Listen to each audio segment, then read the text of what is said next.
Everybody. Thanks for joining us. We are Group E. I am Matt Stewart. I'll be joined by Fred Chen, Alex Archer, Jake Kazaya, and Logan Evans. And we would like to present the idea of cloud gaming. This is a really interesting technology that is leveraging new advances in the cloud space in order to revolutionize a current market. So what is cloud gaming? Cloud gaming is often referred to as the Netflix for video games. This is because video games are streamed directly from servers to users' devices. So as you can see here on the right, end users bring their own screen and own gaming device, but that gaming device is connected to the internet and sends signals to a service provider. The service provider has a set of servers that are running and processing the video game. As they do this, they are returning and sending signals back over the internet and creating that video game content that is now streaming to the end user. This is great because it replaces the need for consoles and downloaded games now with remote servers and clouds. So really using the concept of infrastructure as a service to be applied to the gaming industry. This really opens things up because now all that is needed is a compatible device and good internet connection in order to play your favorite video games.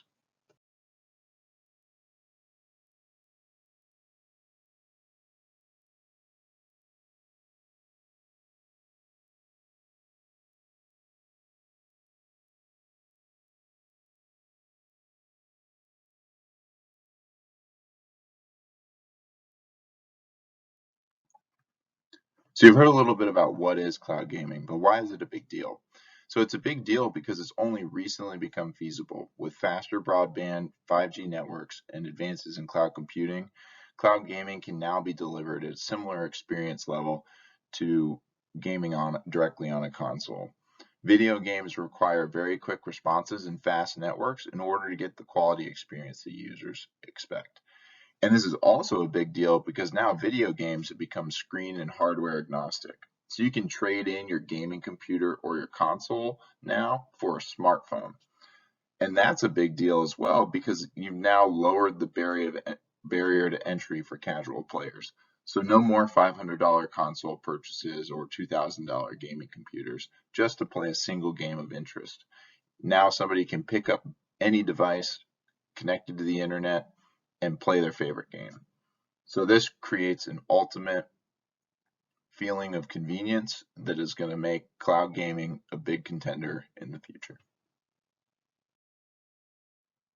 So now let's take a look at some of the important numbers around the cloud gaming industry and market.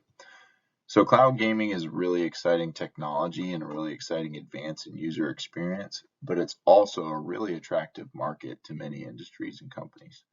So as of 2020, the estimated market size is $430 to $600 million. And that market is expected to grow very, very rapidly over the next several years at a 25 to 45% annual growth rate. This would leave the market around $3 to $5 billion by 2026. As you can see here in the chart on the left, a lot of the growth is expected in the Asian region, but also Europe and the United States and North America are also key regions for growth. Because of this, there are a lot of top players that have been attracted to the market. So right now, the leaders are NVIDIA, Google, and Microsoft, but others are getting into the space as well, including Amazon, Advanced Micro Devices, Nintendo, Intel, Sony, IBM, and Tencent, just to name a few. So many billion-dollar companies are chasing after this market as they recognize the capabilities of this new technology. Hello everyone, my name is Jake Kazai, and I'll be talking to you about the history of gaming, machine gaming really. The first time that machine gaming was introduced was at the 1940s World Fair. It was an ancient mathematical game called MIM, and it was displayed on this big machine that had lights, and each light displayed a different number, and opponents would compete in this mathematical game versus the machine. But the first time that arcade games and video games as we know them today was introduced was in the 1970s. And these were games such as Periscope, the game console Odyssey, the game console Atari, Atari's Pong, which is considered the first successful arcade video game in history. And the game, it was very simple. It was basically table tennis on a TV screen, and it was just a little ball bouncing back and forth, and the player would compete against the computer to outwit the computer and to score. Then in 1975 was kind of the first introduction into multiplayer style games where players can compete against each other through high scores on that machine and figure out who's truly better in that area. You would no longer have to be standing next to each other to remember a player's score prior to your game. Then in the 1980s, it's estimated that the video game industry had grown to a $2.8 billion in revenue. And it continued to explode after that with household games like Pac-Man coming out, home consoles such as the Atari, the Commodore, Acorn hitting the markets. And these consoles were kind of the first affordable consoles to home buyers. And then games kind of evolved a little bit, and they became educational. Games such as Where in the World is Carmen Sandiego and Oregon Trail could be found in schools to help kids learn history or mathematics or decision making. Next came the 90s, and in the 90s really was the next leap in video games, creating new genres of games that are still played today. Genres such as first-person shooters, real-time strategy games, massively multiplayer online games, MMOs, and this came with the expansion into CD-ROMs, right? So CD-ROMs were able to hold much more data than floppy disks could, and it allowed programmers to build adventures for players, build campaigns in these 3D worlds for players to explore. Next, the 2000s. Although internet and online gameplay was available prior to this, this was really where every home pretty much had an internet connection. Consoles were built to take internet connections, and you no longer had to buy adapters. Also, by this time, you found three major consoles in the market, and that was Nintendo, Sony, and Microsoft. And they cornered the market in this area, and you had to own either one or the other, and many of them were not cross-play. So you had to choose wisely which one you bought. And then the 2010s, further advancement, hardware that allowed software to be updated continuously as opposed to having to upgrade your console every year or every couple of years to stay current. Players started demanding more from manufacturers. They wanted their games to be cross-play. They wanted to be able to play with their friends on Sony if they had an Xbox. Or Nintendo players wanted to be able to play with Xbox players in certain games, and cross-play really started to happen. It was also the first time where players were less excited about the hardware. They just wanted to play their game online, and they wanted to play it with whoever they wanted.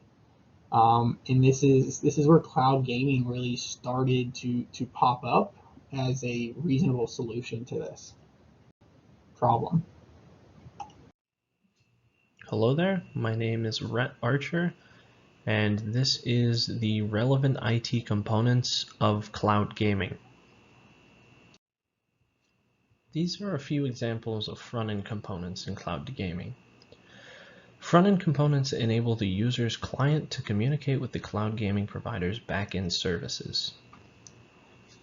The most notable front-end services include things such as dedicated game servers that a client will be connecting to. Front-end services can also be a collection of features that the client will interact with. These are referred to as game platform services. A couple of examples of game platform services are online lobbies for players to join, voice and text chat systems, authorization services such as multi-factor authentication, online profiles to display stats and allow for friends on the platform, analytics, which are the stats that are displayed on profiles, and social identity mapping, which allows you to add friends by a unique identifier. These are some examples of backend components of cloud gaming. Backend components in cloud gaming are what drives the operation, so to speak. When considering a backend component, most people think immediately of big servers running instances of games on them. But what goes on inside those servers? Well, the answer is most likely game state data. Game state refers to a system of records used to store persistence data from the specific games or services that are being accessed via the front end. This data is used to allow users to revisit previous games and maintain persistent save data. This data is stored exclusively in a backend database and is not accessible by the client under normal circumstances. In addition to game state data, analytic stacks are also holding together the backend. Analytic stacks are a collection of analytic data and events that are stored in the backend. These are typically used for things such as trophies, medals, or achievements, which are unlockable in a myriad of games. These are all displayed via the front-end components discussed in the last slide. In recent years, the ability to store larger quantities of data has enabled much more cost-efficient analytic stacks, leading to an increase in unlockable achievements, medals, and trophies. Another portion of the backend of cloud gaming is graphics processing. Graphics processing units are a driving force in the success of cloud gaming. Because of the low cost of cloud gaming to the user, users are able to play AAA titles at maximum settings without having to dish out the premium dollar amounts that would allow you to build a PC capable of running those titles. In most cases, a new GPU would be able to run a brand new AAA game at max settings, and you would pay anywhere from $900 to $2,100 for that. Whereas, cloud gaming services offer you the ability to spend as little as $10 a month to play those same AAA titles. There is one catch with cloud gaming right now. Currently, the way that graphics processing is handled with cloud gaming is by dedicating a single graphics processing unit to each client for the optimal experience. This creates a massive demand for graphics cards from cloud gaming providers, and also means that there is an incentive from cloud gaming providers to lock those maximum setting AAA titles behind paywalls, or simply not offer maximum settings at all. There are plans of a potential new setup for this using adaptive GPU resource scheduling, but this is not currently how it's handled. On a positive note, in order to keep up with user demands, there may be more key advances for technology in this industry in the foreseeable future. We'll now go over some of the advantages of cloud gaming. There are two different types of perspectives, the consumer perspective and the legal perspective. Cloud gaming services does not require an installation and/or download process, allowing the accessibility of the product to be used anywhere on any type of device, also creating a smoother experience. Hardware requirements are also eliminated. The need for CPU, GPU, and storage components generally found in all consoles are eliminated. From the legal perspective, reduced bandwidth costs offer cloud systems are able to partition out bandwidth resources in order to utilize what is needed. Cloud gaming also offers stronger cybersecurity than that of traditional gaming consoles, as information is stored in remote servers and other virtual storage spaces. Gaming as a service and its capabilities, because of its accessibility and potential reach, cloud gaming creates an environment that allows creators to create and sell games in a microtransaction fashion to a large group of gamers. There are also some challenges associated with cloud gaming. Some of the more prominent ones are both infrastructure and also legal challenges. As far as infrastructure goes, in order for cloud gaming to reach a global player base, data centers and server farms must be present in various locations in order to easily stream and host the software.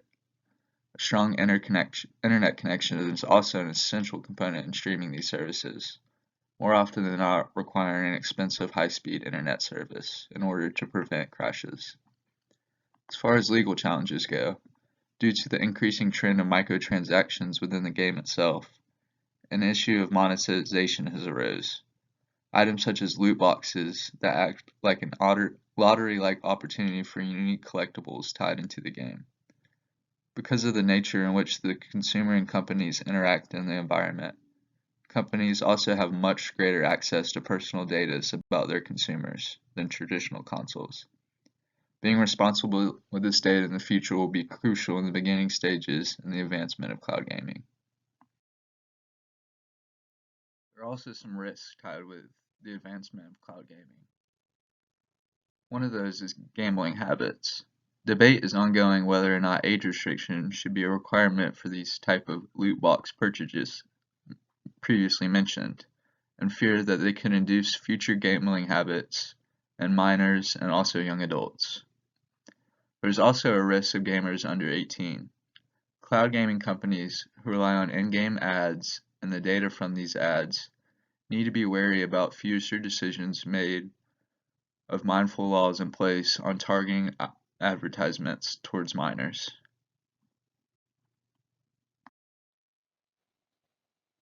Hi, my name is Fred Chen, and I'll discuss future trends of cloud gaming.